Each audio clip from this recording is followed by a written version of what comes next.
পাকিস্তানের পরমাণু অস্ত্র একসময় যুক্তরাষ্ট্রের নিয়ন্ত্রণে ছিল এমন চাঞ্চল্যকর দাবি করেছেন মার্কিন গোয়েন্দা সংস্থা সিআইএর সাবেক সিনিয়র কর্মকর্তা জন কিরিয়ায়ু। ভারতীয় বার্তা সংস্থা এএনআই-কে দেয়া এক সাক্ষাৎকারে তিনি জানিয়েছেন, বিপুল অর্থের বিনিময়ে সাবেক প্রেসিডেন্ট জেনারেল পারভেজ মোশাররফ যুক্তরাষ্ট্রকে এই ক্ষমতা দিয়ে রেখেছিলেন।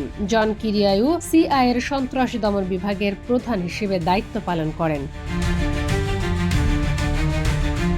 তিনি বলেন, আমি দায়িত্বে থাকাকালীন পাকিস্তানকে বিপুল পরিমাণ অর্থ সহায়তা দেওয়া হয়েছিল, কিন্তু সেই অর্থ কিভাবে ব্যবহৃত হতো কেউ জানত না। বাস্তবে যুক্তরাষ্ট্র কার্যত পারভেজ মোশাররফকে কিনে নিয়েছিল। তিনি আরও দাবি করেন, মোশাররফের শাসনামলে পাকিস্তানের পরমাণু অস্ত্রের নিয়ন্ত্রণ যুক্তরাষ্ট্রের হাতে ছিল। মোশাররফ আশঙ্কা করতেন এই অস্ত্রগুলো জঙ্গিদের হাতে চলে যেতে পারে। সেই ভয় থেকেই তিনি নিয়ন্ত্রণ আমেরিকার হাতে তুলে দেন।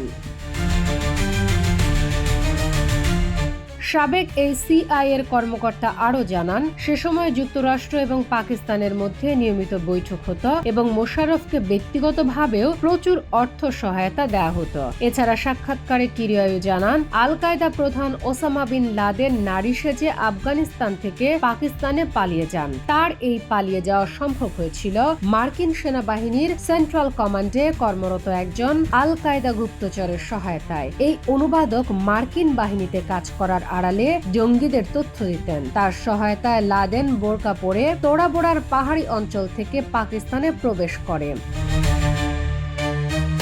তিনি আরও বলেন, সৌদি আরবের নির্দেশে পাকিস্তানের পরমাণু বিজ্ঞানী আব্দুল কাদের খানকে হত্যা করা হয়নি। আন্তর্জাতিক বিশ্লেষকদের মতে পারভেজ মোশাররফের সময়কালেই পাকিস্তানের রাজনীতি এবং সামরিক কাঠামোয় মার্কিন প্রভাব সবচেয়ে গভীরভাবে বিস্তৃত হয়েছিল। কিরিয়ায়ুর এই মন্তব্য সেই বিতর্ককে নতুন করে উস্কে দিল।